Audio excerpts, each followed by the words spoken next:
स्वागत करता हूं एक बार फिर से मैं आपका इतिहास कक्षा 12। और आज जो हम पढ़ने जा रहे हैं इस विषय का चैप्टर नंबर 3, जिसका शीर्षक है बाह्य आक्रमण और आत्मसातीकरण। यानी कि भारत पर जो बाहरी आक्रमण हुए थे, विदेशी आक्रमण प्राचीन काल में, उसके बारे में, और जो विदेशी जातियां भारत में आई थी उनका भारतीयों के साथ आत्मसातीकरण, यानी कि धीरे धीरे वो लोग भारतीयों के साथ ही ऐसे घुल मिल गए कि वो धीरे धीरे भारतीय कहलाने लगे। तो ये है आज का हमारा चैप्टर शुरू करने से पहले एक बार फिर से आपसे रिक्वेस्ट है कि आप मेरे चैनल को और वीडियो को लाइक, शेयर और सब्सक्राइब जरूर करें। चैनल को जरूर सब्सक्राइब करें और साथ ही बेल वाला आइकन दबा दें, ताकि कोई भी अगर नया वीडियो आए तो सबसे पहले आपको नोटिफिकेशन प्राप्त हो। तो चलिए शुरू करते हैं हमारा आज का चैप्टर नंबर 3 इतिहास क्लास 12 से, जिसका नाम है बाह्य आक्रमण और आत्मसातीकरण। तो इसमें चैप्टर की शुरुआत होती है यूनानी आक्रमण से पूर्व भारत की स्थिति, कि यूनानियों ने भारत पर जब आक्रमण किए उस समय भारत की राजनीतिक स्थिति किस प्रकार की थी। तो इसमें जो मौर्य साम्राज्य जो था, जिसके बारे में हम पढ़ चुके हैं, उसका अंतिम शासक था बृहद्रथ, अंतिम सम्राट था बृहद्रथ। इसके सेनापति ने इसकी हत्या कर दी, और हत्या करने वाला कौन था? इसी का सेनापति पुष्यमित्र शुंग। इसने इसकी हत्या की और ये स्वयं शासक बन गया। ठीक है। तो 200 ईस्वी के बाद में, सन 200 के बाद मौर्य युग प्रारंभ होता है। और ऐतिहासिक दृष्टि से देखा जाए तो राजनीतिक दृष्टि की अपेक्षा सांस्कृतिक जो प्रसार हुआ था भारतीय संस्कृति का, यानी कि भारतीय संस्कृति का विदेशों में जो प्रसार हुआ था वो मौर्योत्तर काल के बाद हुआ था, यानी कि मौर्य साम्राज्य के पतन के बाद और गुप्त साम्राज्य के स्थापना के बीच तक का समय। इन दोनों के बीच का समय, यानी गुप्त साम्राज्य और मौर्य साम्राज्य के जो बीच का समय है वो कहलाता है मौर्योत्तर युग। और इस युग में कोई खास राजनीतिक उपलब्धियां भारतीयों की नहीं रही थी, क्योंकि जो साम्राज्य बने थे वो विदेशियों ने बनवाए थे, स्थापित किए थे भारत में। लेकिन राजनीतिक की अपेक्षा ऐतिहासिक दृष्टि से भारतीय संस्कृति का अधिक प्रसार हुआ था यूनानी आक्रमणों के समय, यूनानी राज्य के समय। ठीक है। इनके समय में भारतीय संस्कृति का प्रसार मध्य एशिया के देशों में हुआ। भारतीय समाज और संस्कृति के वो लोग अंग बन गए धीरे धीरे, यानी कि जो भी यूनानी आए थे भारत में वो धीरे धीरे भारतीय समाज और संस्कृति को उन्होंने अपना लिया और बाद में वो भारतीय कहलाने लगे। मौर्य काल के बाद भारतीय शासकों को 2 श्रेणियों में बांटा गया। मौर्य काल के बाद जितने भी शासक हुए थे भारतीय शासक, उनको 2 श्रेणियों में बांटा गया। सबसे पहला जो आता है इसमें हिंद यवन, विदेशी शासक जिनको हिंद यवन भी कहा जाता है, इंडो ग्रीक शासक भी इनको कहते हैं, यानी कि जो सेल्यूकस के साथ जो भारत में आए थे। सेल्यूकस आपको याद होगा, जब हम पढ़े थे मौर्य साम्राज्य चंद्रगुप्त मौर्य के समय में जब आक्रमण हुआ था सेल्यूकस का भारत के ऊपर, तो उसके साथ में जो यूनानी आए थे, जिन्होंने बाद में सिकंदर की मृत्यु के बाद में उसके जितने भी सेना नायक थे उनके बीच में संघर्ष हुआ, सेल्यूकस विजय रहा। सेल्यूकस के बाद में उसके जितने भी सेनापति थे उन्होंने उस साम्राज्य को आपस में बांट लिया। ठीक है। तो मध्य एशिया का जो साम्राज्य था वो बैक्ट्रिया और पार्थिया कहलाया। बैक्ट्रिया यानी कि अफगानिस्तान और उसके उत्तर का क्षेत्र, और पार्थिया जो क्षेत्र है वो ईरान के आसपास का क्षेत्र। इन जातियों में जो इंडो ग्रीक जातियाँ थी उसमें शक, कुषाण और हूण जातियों का नाम इसमें लिया जा सकता है। ये तीनों ही मध्य एशिया की जातियाँ थी।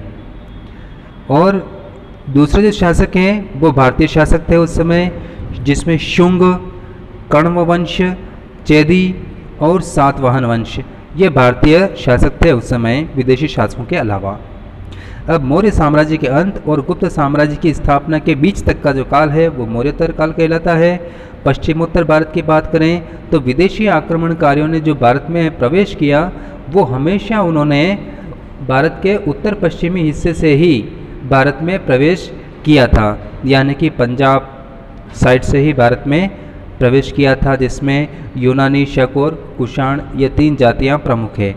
अब मौर्योत्तर काल यानी कि मौर्य के बाद का जो समय है उसकी जानकारी के स्रोत कौन कौन से हैं, जिसमें देखिए आप एक तो गार्गी संहिता का नाम ले सकते हैं, फिर पतंजलि की जो रचना है जिसका नाम महाभाष्य, इससे जानकारी मिलती है, फिर बौद्ध ग्रंथ दिव्यावदान, कालिदास के द्वारा लिखा हुआ ग्रंथ मालविकाग्नि मित्रम, इसके बाद बाण भट्ट का लिखा हुआ हर्षचरित और कल्हण जिसके बारे में हम देख चुके हैं इससे पहले वाले अध्याय में, उसकी लिखी हुई पुस्तक जिसका नाम है राजतरंगिणी। इन पुस्तकों से हमें मौर्योत्तर काल की जानकारी प्राप्त होती है। अब हम देखते हैं इससे आगे, बात करें कुषाण वंश की। कुषाण वंश का जो महान शासक था, सबसे महान, जिसको कहा जाता है कनिष्क जिसका नाम था, और ये क्या था, दार्शनिकों, वैज्ञानिकों तथा साहित्यकारों का ये आश्रयदाता था, यानी कि इसके दरबार में बहुत सारे दार्शनिक, वैज्ञानिक और साहित्यकार आश्रय पाए हुए थे। जैसे इसमें नागार्जुन का नाम ले सकते हैं, चरक का नाम ले सकते हैं, ठीक है ना, ये सभी। फिर बौद्ध जो विद्वान था अश्वघोष, वो भी इसी के दरबार में था, ये नाम दिया हुआ है। और इसकी जो रचनाएं थी बुद्धचरित, सोदरानंद महाकाव्य, सूर्यालंकार और सारिपुत्र प्रकरण जो पुस्तकें हैं वो अश्वघोष की लिखी हुई है। और नागार्जुन जो प्राचीन भारत का एक महान वैज्ञानिक था वो भी इसी के दरबार में था, कनिष्क के दरबार में। और इसने जो सिद्धांत दिए शून्यवाद और सापेक्षवाद का सूत्र, ठीक है, जो सिद्धांत दिया, और वो सिद्धांत किस में है, माध्यमिका सूत्र नामक पुस्तक में। फिर मौर्योत्तर काल में ही अन्य दार्शनिकों में प्रमुख रूप से जो नाम लिए जा सकते हैं, जिसमें चरक का नाम ले सकते हैं, चरक, और इसकी पुस्तक का लिखा जो नाम है चरक संहिता। इसके अलावा वयनसांग जो चीनी यात्री था और भारत की यात्रा पर आया था, उसका लिखा हुआ यात्रा विवरण है। त्रिपिटक बौद्ध धर्म के ग्रंथ, मिलिंदपन हो यानी कि राजा मिलिंद के प्रश्न, ये सभी क्या है, हमारी जानकारी के स्रोत हैं। अन्य स्रोतों की अगर बात की जाए तो अन्य स्रोतों में देखिए कौशाम्बी, सारनाथ, मथुरा से प्राप्त होने वाली कनिष्क काल की मुद्राएं, यानी कनिष्क के समय में और कुषाण साम्राज्य के समय में उन्होंने जो मुद्राएं छपवाई थी, सिक्के यानी कि करेंसी छपवाई थी, वो खुदाई में पूरा महत्व की वस्तुओं के रूप में हमें प्राप्त हुई थी, जिससे हमें इसके साम्राज्य के बारे में पता चलता है। अब बात करते हैं फिर से यूनानी आक्रमण। जो सबसे पहला यूनानी आक्रमण हुआ था वो सिकंदर के द्वारा किया गया था भारत पर, और भारत में जिसका युद्ध हुआ था सबसे महत्वपूर्ण युद्ध राजा पुरु से, ठीक है।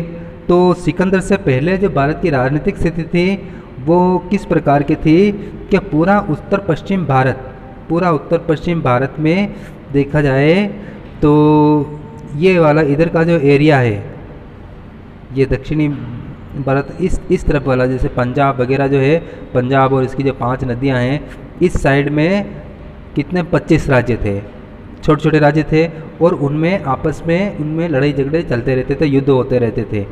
और इन 25 राज्यों में कुछ राज्यों में तो गणतंत्र व्यवस्था थी, ठीक है, और कुछ राज्यों में राजतंत्र प्रणाली विद्यमान थी।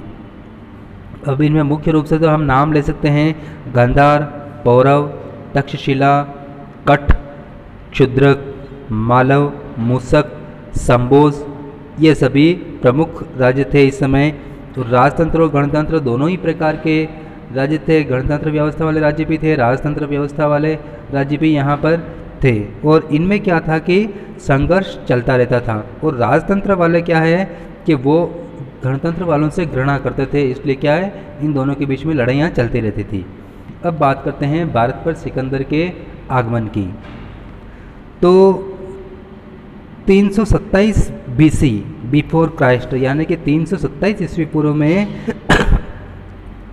जो ईरान का जो राजा था जिसका नाम था अराबेला, उसको हरा करके सिकंदर भारत की ओर बढ़ा। आक्रमण से पहले उसने, भारत पर आक्रमण से पहले उसने अपनी सेना को 2 हिस्सों में बांट दिया। एक हिस्से को तो काम सौंपा था कि सिंधु जो नदी थी उस नदी के ऊपर वो लोग पुल तैयार करें ताकि उस नदी को पार करने में आसानी रहे। और दूसरा जो भाग था उसकी सेना का, उस भाग के साथ वो स्वयं आगे बढ़ा और सिंधु नदी से पहले जो छोटे छोटे राज्य थे उत्तर पश्चिम सीमा पर, उन सीमा पर उसने, उन राज्यों पर उसने अटैक किया और उनको उसने जीता। ठीक है, जैसे इसमें कौन कौन से नाम आ रहे हैं, अश्मक, निसा आदि राज्यों को उसने हराया और सिंधु तक के रास्ते में आने वाले जितने भी राज्य थे उनको जीता उसने और पौरव के राज्य की ओर बढ़ा। पौरव के साथ उसका महत्वपूर्ण युद्ध हुआ था और उसके बाद जो है उसके सेना की हिम्मत ने जवाब दे दिया था, उनकी सेना हिम्मत हार चुकी थी। फिर भी वो कुछ समय तक भारत में और उन्होंने युद्ध किए थे। तो इस पूरे घटनाक्रम के दौरान तक्षशिला का जो शासक था उस समय, जिसका नाम था आम्बी, उसने देशद्रोहपूर्ण कार्य किया था और उसने जो है सिकंदर को इनविटेशन भेज करके, उसको निमंत्रण भेज करके भारत में बुलाया उसने, ताकि इसका जो दूसरा जो शत्रु राज्य था उस शत्रु राज्य को हरा सके। और उसको हराने में आम्बी ने कहा था कि वो उसकी सिकंदर की पूरी मदद करेगा। तो इस तरह से जो है ये इसका नाम देशद्रोहियों की सूची में इसका नाम शुमार किया जाता है। तो इसने सिकंदर को भारत में आक्रमण के लिए आमंत्रित किया और साथ ही उसने ये भी कहा कि उसको जो भी सहायता चाहिएगी वो सहायता उसको दी जाएगी। अब बात करते हैं पुरु या पोरस। पुरु भी नाम भी मिलता है, पोरस नाम भी मिलता है। तो इसने सिकंदर का प्रतिरोध किया, उसके बारे में देखते हैं कि युद्ध से पूर्व सिकंदर द्वारा पोरस को आत्मसमर्पण का संदेश भेजा कि भाई आप हमारे सामने सरेंडर कर दो, अगर सरेंडर नहीं करोगे तो हम आपके ऊपर अटैक कर देंगे। लेकिन पोरस क्या था, एक स्वाभिमानी राजा था और उसने जो है उसके इस सरेंडर वाले मैसेज को उसने ठुकरा दिया कि भाई आप तो जाओ, हम तो कोई सरेंडर नहीं करेंगे और जो होगा जो देख लेंगे। तो उसके बाद सिकंदर ने पोरस पर आक्रमण करने के लिए क्या किया, आगे बढ़ा वो। और जिस वक्त वो आगे बढ़ रहा था बहुत ही भारी वर्षा हो रही थी और नदी यानी कि सिंधु नदी में, वो जो झेलम नदी थी उसकी सहायक नदी, उस झेलम नदी के पार जो है पोरस का राज्य था। तो उस समय बहुत ही भारी बारिश हो रही थी और नदी में पानी उफान पर था, बहुत भारी पानी आ रहा था। इसके बावजूद भी सिकंदर की सेना ने झेलम नदी को पार किया और पोरस पर आक्रमण कर दिया और दोनों के बीच में बहुत ही भयानक लड़ाई हुई, बहुत खतरनाक लड़ाई हुई। और इस लड़ाई के दौरान पोरस की सेना में क्या था, उसमें प्राचीन काल में भारतीयों की सेना में ज़्यादातर हाथी सेना थी। हाथियों की सेना, हाथियों को सेना में प्रयोग में लेते थे। तो उसके कुछ हाथी घायल हो गए तीर लगने की वजह से। उसके अलावा जो बारिश हो रही थी उस वक्त वहाँ पर रात्रि में आक्रमण किया था उसने, उस दौरान बारिश हो रही थी और बारिश से क्या है कि कीचड़ हो गया था वहाँ पे युद्ध क्षेत्र पे, और कीचड़ में हाथियों के पैर फिसल रहे थे। उसकी वजह से क्या है कि हाथियों में भगदड़ मच गई और वो वापस पीछे की तरफ पलट गए हाथी। तो वो अपनी ही सेना को यानी कि पोरस की ही सेना को रौंदते हुए भागने लग गए। तो इससे क्या है, सेना में भी भगदड़ मच गई। और इसके अलावा दूसरा बेनिफिट जो सिकंदर को मिला था, उसकी घुड़सवार सेना के धनुर्धारी यानी कि घोड़े पर चलते हुए चलने के दौरान वो निशाना साध करके तीर चलाते थे। तो इसके ज़बरदस्त प्रहार की वजह से क्या हुआ कि धीरे धीरे पोरस की सेना की हिम्मत टूटती रही और युद्ध के दौरान ही राजा पोरस घायल हो गया। तो उसको यूनानी सेना ने गिरफ्तार कर लिया, बंधक बना लिया उसको और सिकंदर के सामने लाए। तो उस वक्त सिकंदर ने उसको पूछा था कि भाई तुम्हारे साथ हम क्या सलूक करें, हमने तुम्हें सरेंडर लेटर भेजा, आपने कोई जवाब नहीं दिया, ठीक है, आपने युद्ध करना स्वीकार किया और जो इतना नुकसान हुआ युद्ध में, उसके बाद आपके साथ हम कैसा सलूक करें, कैसा व्यवहार करें। तो पोरस ने क्या कहा कि उसके साथ वही व्यवहार किया जाए जो एक राजा दूसरे राजा से करता है। बिना डरे उसने जवाब दे दिया, एकदम बिंदास। तो उसकी निडरता से प्रभावित हो गया सिकंदर और उसने उसको उसका राज्य वापस सौंप दिया कि भाई जो है हम आपसे बहुत इम्प्रेस हुए और हम आपकी बहुत इज्जत करते हैं, इसलिए आप जो है आपको आपका राज्य वापस लौटाया जाता है और आप हमारे आज से मित्र रहेंगे। ठीक है, तो इसके साथ ही जो है पोरस के साथ उसका मैटर ख़त्म हो गया। इसके बाद सिकंदर का भारतीयों द्वारा प्रतिरोध और उसकी वापसी, यानी कि पोरस पर हमला करने के साथ ही उसका आक्रमण रुका नहीं था। वो चाहता था कि भारत में और आगे बढ़ा जाए और अंदर की तरफ भारत में बढ़े। तो अब वो तो सिर्फ एक राज्य था पोरस का, अब आगे और भी बहुत छोटे छोटे राज्य थे और उसके भी आगे बढ़े तो फिर उसके बाद मगध का बहुत ही शक्तिशाली राज्य आ रहा था उससे आगे, जहाँ पे नंदवंश शासन कर रहा था। ठीक है, तो पोरस के बाद सिकंदर पंजाब में आगे बढ़ा और उस आगे बढ़ने के दौरान उसको बहुत सारी जातियों के विरोध का सामना करना पड़ा। आसानी से किसी ने घुटने नहीं टेके। ठीक है, एक तो भारतीय राज्यों और उनके निवासियों को उसका विरोध झेलना पड़ा, पग पग पे उसका विरोध हुआ। उसके बाद लंबे युद्ध, यानी कि लंबे समय तक युद्ध लड़ने की वजह से पहली बात। दूसरा, सिकंदर की सेना के जो सैनिक थे वो अपने परिवार और घर से काफ़ी लंबे समय से दूर थे। ठीक है, इसलिए भी उनमें बेचैनी हो रही थी वापस घर लौटने के लिए। लंबे युद्ध से भी थक गए थे, बहुत नुकसान उठाना पड़ रहा था उनको। इसके अलावा उसकी सेना में बीमारियां फैल गई थी, क्योंकि भारत का जो मौसम है, जलवायु मौसम, उससे वो अभी तक उसकी सेना के सैनिक भारतीय मौसम के अनुकूल नहीं हुए थे, तो उनमें क्या है, मौसमी बीमारियां फैलने लग गई। तो उसकी वजह से भी उसका मनोबल, सेना का मनोबल टूट गया और दबे स्वर में अब सिकंदर का विरोध हो रहा था। तो ऐसे में सिकंदर ने वापसी का निश्चय किया। तो उसने अपनी सेना का एक भाग जो है समुद्र के रास्ते से यूनान भेज दिया और सेना के दूसरे हिस्से के साथ वो स्वयं थल मार्ग से वापस लौटने के लिए, यूनान जाने के लिए, जो उसका राज्य था मैसेडोनिया, वहाँ जाने के लिए उसने वापसी शुरू की। तो अब वापसी के दौरान भी जैसे वो भारत में आया और विरोध हुआ, वैसे ही वापस जाते हुए भी रावी और चिनाब क्षेत्र के शिबी और अग्रश्रेणी, मालव, क्षुद्रक, इनसे उनका संघर्ष हुआ। अब सिंधु प्रदेश में भी उसका जो है मेसिकेनस, सांबोस और ऑक्सीकेनस राज्यों से के साथ उसका संघर्ष हुआ था, लड़ाइयाँ हुई थी। आसानी से उसको भी जाने नहीं दिया था। वापस लौटते हुए भी उसको काफ़ी संघर्ष करना पड़ा। अब देखते हैं आगे। 325 ईस्वी में, 327 ईस्वी पूर्व वो आया, 325 ईस्वी में सिकंदर ने भारत छोड़ दिया और लौटते समय ईरान का जो एक शहर है सूसा शहर में 323 ईस्वी पूर्व में उसको क्या हुआ, बीमार हो गया और बीमार होने की वजह से उसकी मृत्यु हो गई, और वो भी मात्र 32 वर्ष की उम्र में। अब देखिए आप, 32 वर्ष की उम्र में ही उसने यूनान से लेकर के भारत तक का प्रदेश उसने जीत लिया था। इतनी कम उम्र में ही वापस उसकी मृत्यु हो गई। तो इस तरह से देखा जाए तो वो सिकंदर एक बहुत ही महान विजेता था जिसकी एक भी युद्ध में पराजय नहीं हुई। अब बात करते हैं भारतीय, यूनानी और इंडो ग्रीक के बारे में। तो भाई सिकंदर की मृत्यु के बाद, उसके मरने के बाद क्या हुआ कि उसके सेनापतियों के बीच में संघर्ष चला उत्तराधिकार के लिए कि उसके राज्य पे कौन शासन करेगा।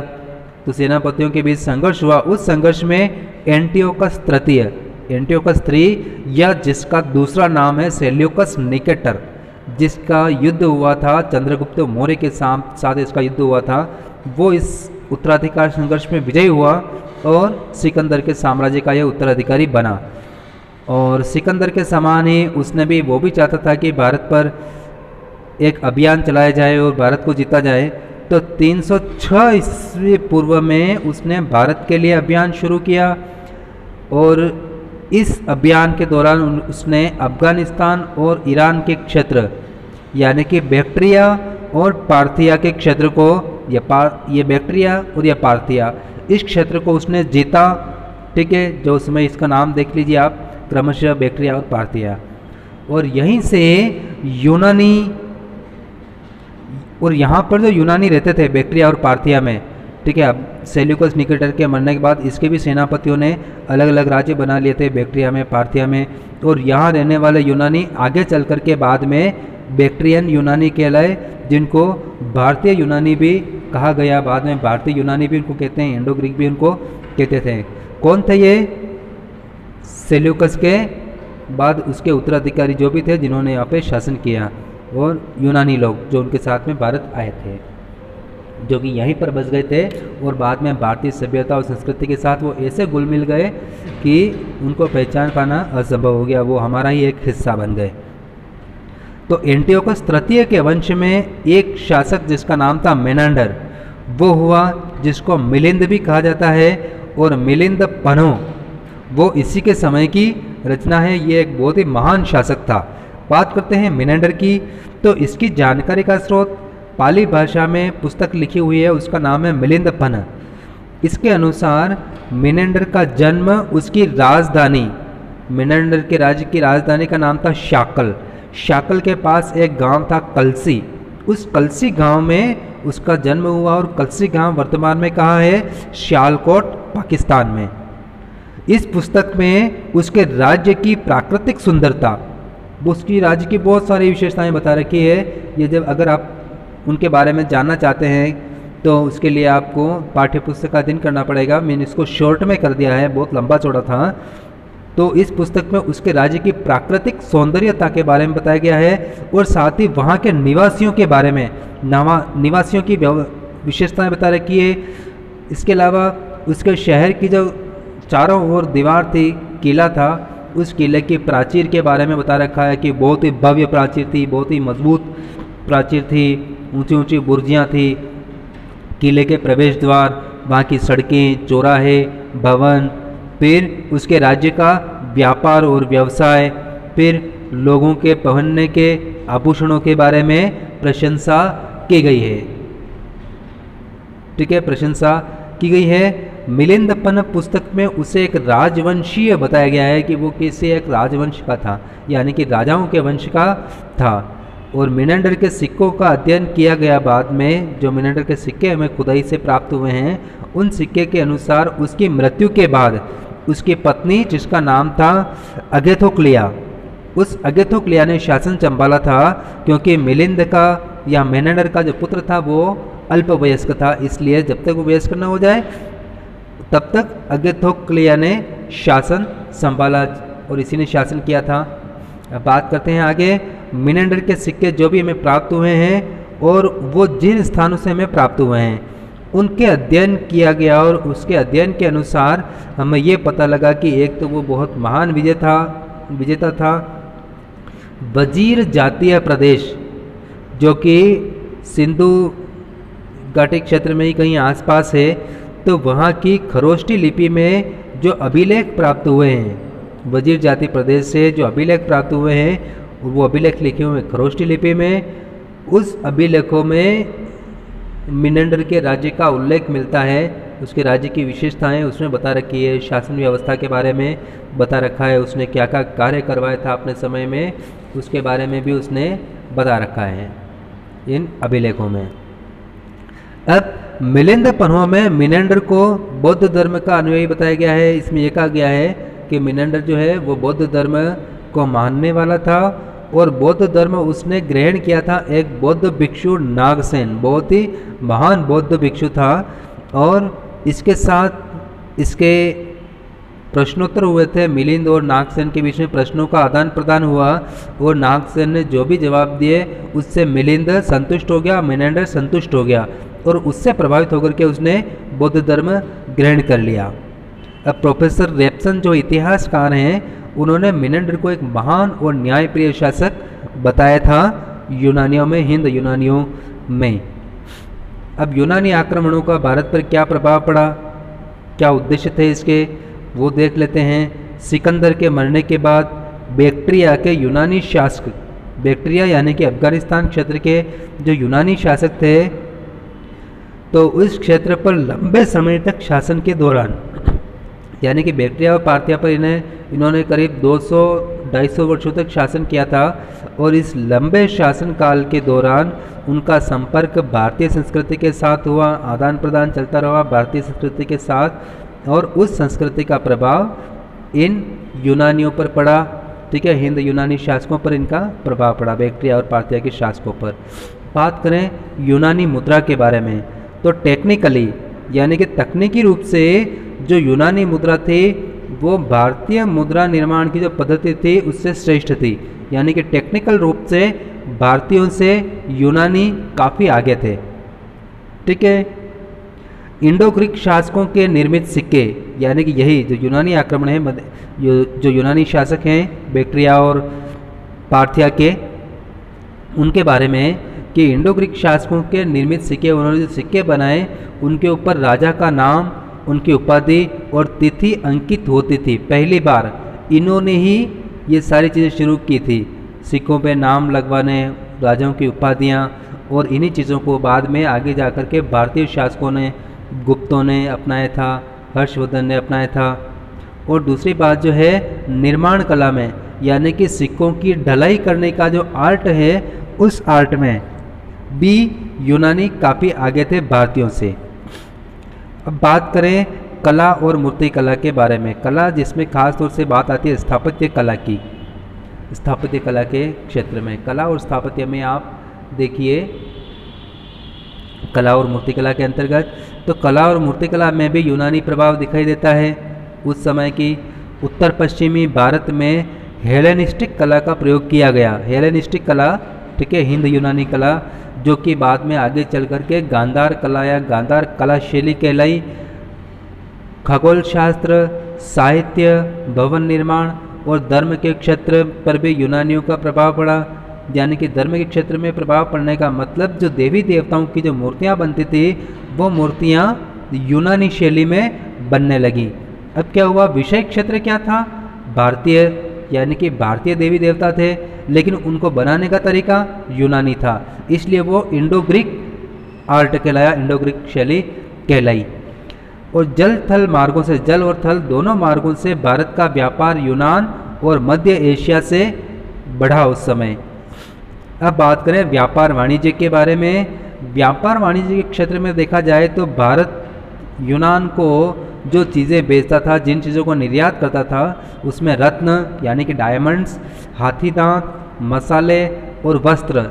वस्त्र में कौन से, सूती और रेशमी वस्त्र, इनका निर्यात किया जाता था। और वहाँ से कौन सी चीज़ें आती थी, विलासिता की, ऐशो आराम की वस्तुएं, श्रृंगार प्रसाधन सामग्री, इनका भारत में आयात होता था। अब आयात के जो मार्ग बता रखे हैं,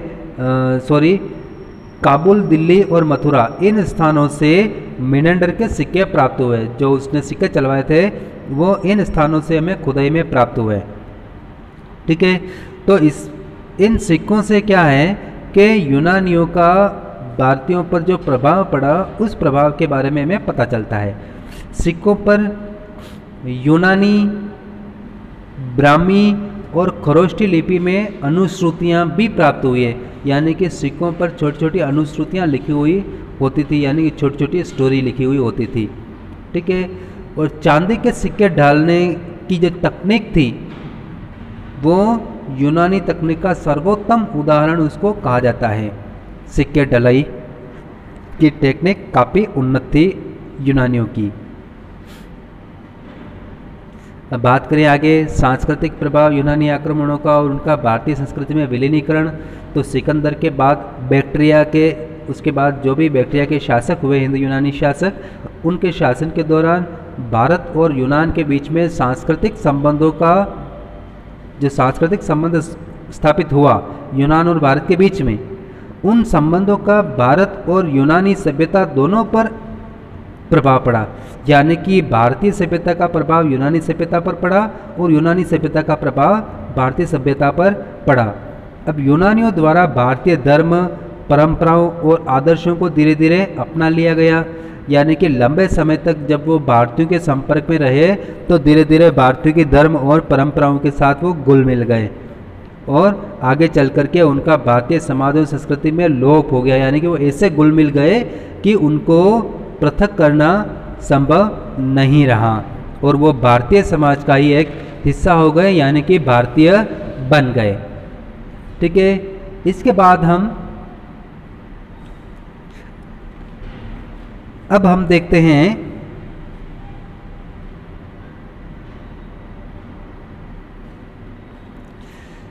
शक सीथियन। शक या सीथियन मध्य एशिया की ही एक जाति थी, मध्य एशिया से आए थे। शक कुषाणों के बाद मध्य एशिया शकों, सीथियन का और आगे चल करके जो कुषाण जो आएंगे, इन तीनों का और इनके साथ ही हूण, इन तीनों चारों जातियों का जो मूल निवास स्थान था वो मध्य एशिया ही था, मध्य पूर्व एशिया। और इससे लगा हुआ चीन का क्षेत्र वहाँ के निवासी थे और भारत आने वाली दूसरी जाति थी।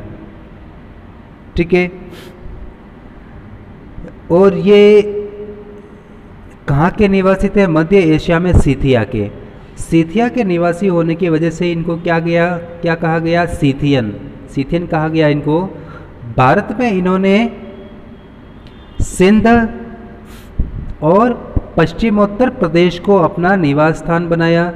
उनके सामने कुछ परेशानियां खड़ी हो गई होगी इन जातियों के साथ में, और उन परेशानियों की वजह से वो लोग पलायन करके सिंध और पश्चिमोत्तर हिस्से में आकर के वो बस गए। ठीक है, ये भी क्या एक बड़ी आर्मी लेकर के आए थे और रास्ते में पड़ने वाले जितने भी प्रदेश थे उन्होंने जीत लिया, और वो सिंध और पश्चिमोत्तर प्रदेश जो भारत का था, यानी कि पंजाब, अफगानिस्तान, इस क्षेत्र में वो आ गए और वहीं पर इन्होंने अपना निवास स्थान बना लिया। आगे चल कर के ये लोग, यानी कि जो शक जो थे या सीथियन जिनको कहा जाता है, वो 5 भागों में डिवाइड हो गए, 5 शाखाओं में वो डिवाइड हो गए। अब इनमें से 5 शाखाएं कौन कौन सी थी वो देखिए आप। पहली जो शाखा थी वो अफगानिस्तान वाली शाखा, जिसका केंद्र था कपीशा, जिनकी राजधानी थी एक शाखा की। दूसरी शाखा जो आई तक्षशिला की तरफ, इनका केंद्र तक्षशिला था। तीसरा मथुरा। चौथा पश्चिमी भारत जिसकी राजधानी थी उज्जैन। और दक्षिणी भारत में जो इनकी शाखा आई शकों की, उनकी राजधानी थी नासिक। अब ये कब आए थे? सबसे पहले 57 ईस्वी पूर्व, यानी कि जो ईस्वी संवत प्रारंभ होता है उस ईस्वी संवत से 57 साल पहले राजा विक्रमादित्य ने 57 ईस्वी पूर्व में राजा विक्रमादित्य ने शकों पर विजय प्राप्त की। राजा विक्रमादित्य कहाँ का? उज्जैन का राजा विक्रमादित्य, उसने शकों पर विजय प्राप्त की, और विजय प्राप्त करने के उपलक्ष्य में इसका नाम था विक्रमादित्य, और इसी विक्रमादित्य नाम से उसने विक्रम संवत प्रारंभ किया। विक्रम संवत आज भी चलता है। ठीक है, और ये विक्रम संवत क्या हुआ? बाद में भारत का प्रामाणिक तिथि स्रोत बन गया। जो भारतीय जो नववर्ष होता है, ठीक है ना, भारतीय नववर्ष, ईस्वी नववर्ष नहीं, भारतीय नववर्ष जो होता है वो इस विक्रम संवत से ही होता है। शकों पर ऐतिहासिक विजय ने उसके नाम को, यानी कि विक्रमादित्य के नाम को इतनी प्रतिष्ठा और प्रसिद्धि दिलाई कि बाद में जितने भी राजा हुए वो राजा हमेशा सपना देखते थे कि वो अपने नाम के आगे विक्रमादित्य की उपाधि धारण करे। जैसे बाद में गुप्त वंश में एक राजा हुआ था चंद्रगुप्त II, उस चंद्रगुप्त II ने चंद्रगुप्त विक्रमादित्य के नाम से शासन किया, यानी कि विक्रमादित्य की उपाधि उसने धारण की। तो वो लोग हमेशा लालायित रहते थे इस नाम को उपाधि के रूप में धारण करने के लिए। ठीक है, अब नासिक और उज्जैन शाखा जो थी इनकी, वो 5 शाखाओं में, जो शकों की जो 5 शाखाएं हो गई थी, उन 5 शाखाओं में नासिक और उज्जैन के जो शक थे वो काफ़ी महत्वपूर्ण है। और इन्हीं 2 शाखाओं में महान शासक राजा हुए थे बाद में, जिसमें देखिए नासिक की जो शाखा थी उसके अंतर्गत नहपान, ये बहुत ही बड़ा शासक था, शक शासक था, और इनको क्षत्रप भी कहते हैं। इन शक शासकों को क्षत्रप भी कहा जाता है। इन्होंने 7 वाहनों को हरा दिया, और 7 वाहनों को हरा करके अपने एक बड़े राज्य की स्थापना की, शक राज्य की स्थापना की। 7 वाहन भारतीय राजा थे। ठीक है, इनको हरा दिया और इन्होंने एक बड़ा साम्राज्य भारत में स्थापित किया। फिर 124 ईस्वी में गौतमीपूर्ण सातकर्णी ने जो है नहपान का मर्डर कर दिया, उसका वध कर दिया बाद में।